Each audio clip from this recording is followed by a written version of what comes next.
தூர தேசம் வந்து வாழ்ந்திருந்த போதும் நாட்டின் பாசம் மாறவில்லையே.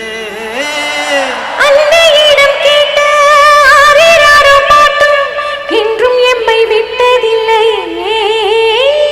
சொந்த நாட்டின் உறவு நம்மை வாட்டும் போது எந்த கீதம் சோகம் மாற்றுது. நித்திரையும் இன்றி துக்கம் கொண்ட போதும் எந்த இசை தூங்க வைக்குது. உன் உள்ளுக்குள்ளே சென்று உன் உள்ளம் தொட்டதாறு நீ கண்டு கொள்ளு ராசா, அது எங்க ஊரு ராசா. கைமாறு செய்ய